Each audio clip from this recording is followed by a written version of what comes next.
But don't worry, it's not just major corporations that are guilty of greed here in the United States. Congress has a very serious problem with using their insider knowledge to buy and sell stocks. We have seen the reports, Business Insider earlier this year, or maybe even early last year, whatever it was, 64 members of Congress in the last 2 years have violated the Stock Act. Almost 200 of their staffers have also violated the Stock Act. And of course, these individuals have information. They've got budget information. They know where money's going to be spent before it gets spent.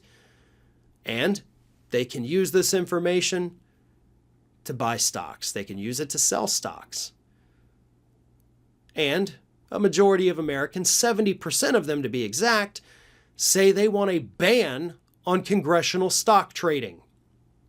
50% of Republicans and 45% of Democrats say they're actually going to be more likely to vote for a candidate if they support a ban on politicians trading stocks.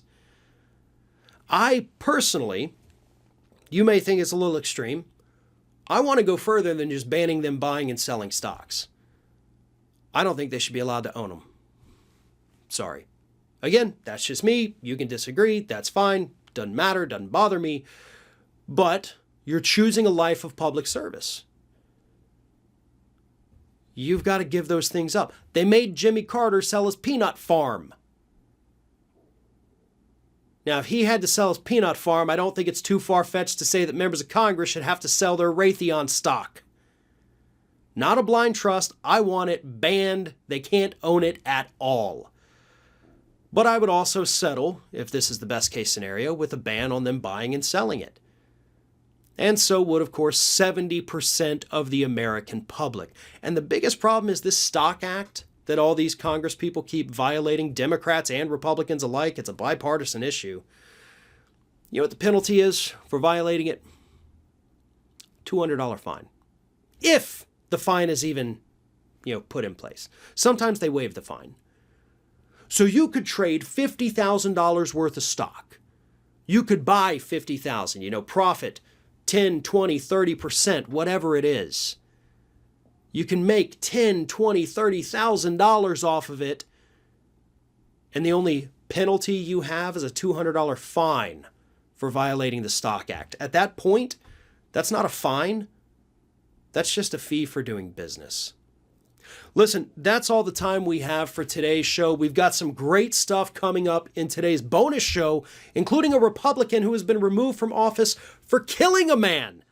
I'm Farron Cousins. Find me at youtube.com/theringofire, youtube.com/fairandbalanced. Thank you for watching. And of course, stay tuned for the bonus show. Our sponsor, Javi, makes coffee from concentrate. This is so fast and easy and convenient, and I'm looking for fast, easy, and convenient right now. But I don't want to sacrifice on flavor. The taste is great. It's cost effective. You can use it for hot or cold coffee. It comes in original, decaf, caramel, or caramel. Please pick whichever pronunciation you want. French vanilla and mocha. It does not have sugar. It does not have dairy. You can add whatever liquid you want, water, milk, oat milk, etc. The ingredients are delicious coffee concentrate. And for the flavored ones, natural flavors. The coffee is ethically sourced. Click the link in the description. Use code PACMAN for 25% off.